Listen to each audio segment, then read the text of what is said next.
In the first scene, we can hear a female voiceover telling the children a biblical story about how God created the earth. The action is set in 1945 in the Channel Islands. Grace Stewart wakes up screaming as if from a nightmare. Three people appeared on the doorstep of her large mansion: Bertha Mills, Mr. Tuttle, and a mute girl named Lydia. The guest explained that they had seen an ad in the newspaper and had come to work as servants. Grace was not expecting them so soon. She said that in just one day, all of her previous servants simply disappeared. They left without warning and didn't even take their pay. Grace shows the new workers her huge house. Her husband went off to the war 2 years ago, and since then he has not been heard. Grace explains that there are 15 keys to 50 different doors, and one can't open the next door until the previous one is locked. This is important.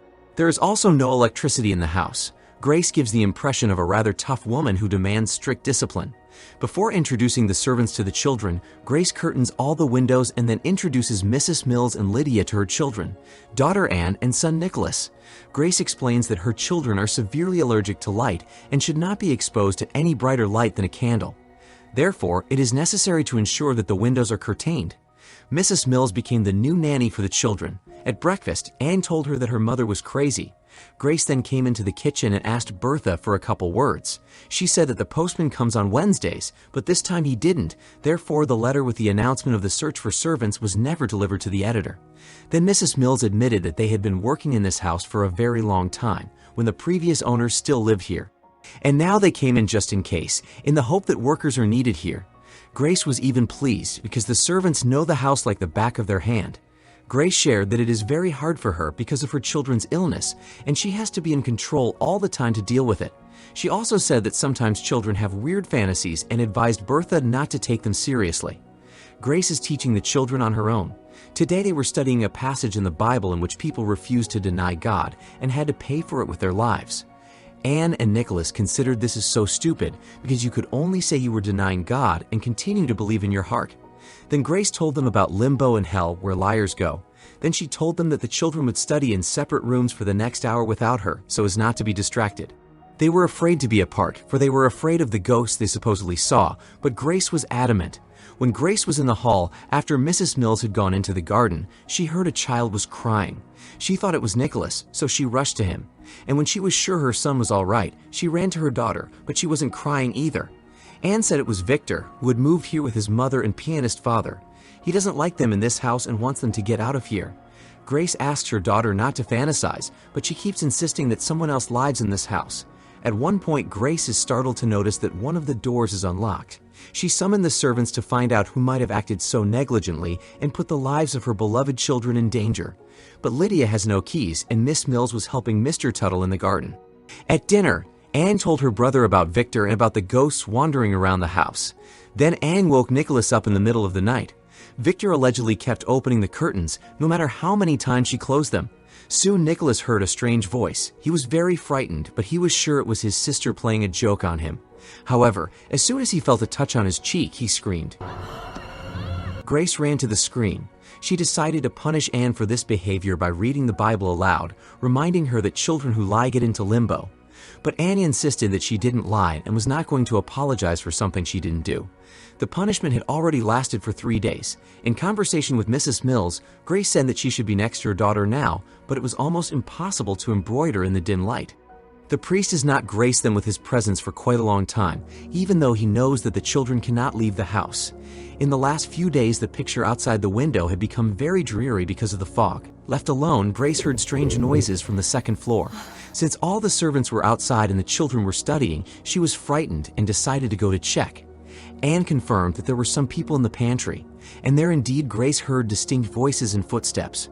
She rushed in fear to Anne, who told her that people had come down the stairs, but it was as if they were gone. Grace gathered the servants together and told them to search the house. Since no dark corners should be left, the curtains had to be opened. Anne gave her mother a drawing of Victor, his parents, and some old woman whom Anne encountered most often and who kept asking her questions. Grace took the shotgun. She and Mr. Tuttle went their separate ways to check things out. The children remained with Mrs. Mills in the dark, unapproachable room. Nicholas thinks there are ghosts living in their house. In the attic, Grace found old photo albums from the previous owners of the house. She compared them to Anne's picture, but found no match. In the next album, she found pictures of sleeping people and asked Mrs. Mills what they meant. Bertha replied that these people were not asleep, they were posthumous photographs. It was the custom in the last century. Grace was horrified because there were both baby pictures and group pictures. She asked Mrs. Mills to get rid of the album. In the evening, the two of them sat by the fireplace. Mrs. Mills said there used to be a lot of servants here, but then the owners moved to London, and the mansion gradually became empty. She, Mr. Tuttle, and Lydia had been evacuated with the others when the tuberculosis epidemic began. Grace asked why Lydia can't speak, to which Bertha replied that at one point she had simply lost her voice. Before going to bed, Grace went into the children's bedroom. She apologized to Anne, who was pretending to be asleep, for being so hard on her, and Nicholas asked why Daddy had gone off to war. Barely holding back tears, Grace replied that he was just being very brave and didn't want anyone to tell him what to do. After that, Grace cried in her bedroom, but then she heard the sounds of the piano playing. Taking her gun, she went to check, but found no one in the music room. Grace closed the piano lid, locked it, and went out, but as she was checking the door, someone pushed it open and locked it from the inside. Grace began calling out for Mrs. Mills. Bertha came running in with a bunch of keys. They managed to get into the music room and found the piano lid open again. Grace does not understand what is going on or who might be in their house. She began to believe that those who could not find peace are roaming around here. Mrs. Mills says she also believes in such things, and sometimes the world of the living and the world of those no longer on earth can interact with each other. In a panic, Grace got dressed up early in the morning and announced her intention to go to the township to get a holy father to consecrate the house. Mrs. Mills tried to stop her. The fog was thick around her, but Grace was not about to back down. Before she left, Grace asked Mr. Tuttle to look for headstones on the property because when her husband bought the house, the previous owners had warned her that there had been a cemetery here before. Mr. Tuttle asks Bertha if they should tell Grace right away, but she assures him there is no hurry. Mr. Tuttle then continues to bury the tombstones with dry leaves for fear that the lady of the house will see them. Meanwhile, Grace was lost in the fog, but at some point she heard footsteps. In front of her was her husband Charles. Grace could not believe it, for she had been told there was no more hope and was no longer worth waiting for Charles from the front. Grace cried out tears of happiness and began hugging him, asking where he had been all these years. Charles said he had been looking for his home. Grace helped her weakened husband back home and introduced him to Bertha, asking her to prepare a bath and clean clothes. Charles seemed to be in a stunned state, disconnected from all that was going on. The first thing he did was to go to the children and hug them. After that, however, he did not leave his room. At dinner, Grace says that Daddy isn't feeling well and that he needs some time to recuperate. Anne says she doesn't want to spend the rest of her life in this house with strangers, but Grace doesn't want to hear any more about strangers. Because of this, they have a conflict, and Anne runs away from the table. But she was reassured by Bertha, who said that she saw strangers too. She assured Anne that soon her mother would see them too, and then everything would change. At night, all the servants met in the gatehouse. Mrs. Mills and Mr. Tuttle talked about how the children would be easier to convince, but Grace was too stubborn to accept certain things. As for Charles, that is in question. Time was passing. Grace made her daughter a beautiful white dress with a veil for First Communion. Anne asked permission to wear the outfit for a while, so Grace left her alone in the room while she went to Charles. While Anne played, Grace was with her husband, but he was still unresponsive to anything and eating nothing. Grace felt powerless, and left alone, she cried. And when she went in to see her daughter, she saw an old woman in her place, speaking in Anne's voice. With screams, Grace pounced on her, but when she tore off her veil, she saw Anne. The daughter was so frightened that she huddled against the wall, and as soon as Bertha came in, Anne ran to her. Shortly thereafter, Grace and Mrs. Mills met in the kitchen. Grace assured her that it was not her daughter who was there, but an old woman who spoke in her daughter's voice. Bertha pulled out her migraine pills and told Grace to take a rest and trust them. Grace sensed something was wrong and asked to be left alone, then threw the pills down the sink. When Grace stayed with Charles, he asked her for an explanation. She told him everything about what had happened the night the servants had left them. Anne and Nicholas also reminisced about that very day. Anne thinks her mother went crazy again, just as she did then. Charles informed his wife that he intended to go to the front again, but Grace began to shout that she would no longer allow him to leave them. She loved Charles and was happy about it. It gave her the strength to live in the dark and locked up, but Charles couldn't. That's why he left, not because of the war, but because of them. Charles feels guilty and cries. They spent that night together. But in the morning, Grace woke up alone. She realized her husband had left them again. She peered into the fog through the bars of the gate, but then she heard Anne screaming from inside the house. When the children woke up, they realized they were in the light. Someone had removed the curtains.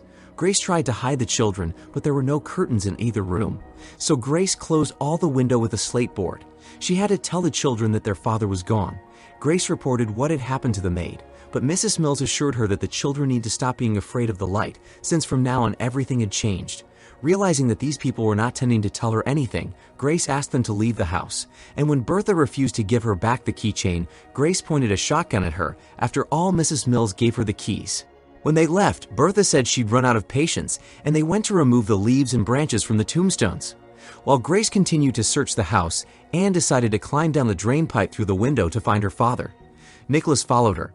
They walked through the fog, and at the same time Grace found a posthumous photograph of Bertha, Mr. Tuttle, and Lydia in the attic. They were gone in 1891, more than half a century ago. In the meantime, the children found their graves not far from the house. They realized that these people had long been dead. All three were already advancing on them, and Anne and Nicholas ran into the house.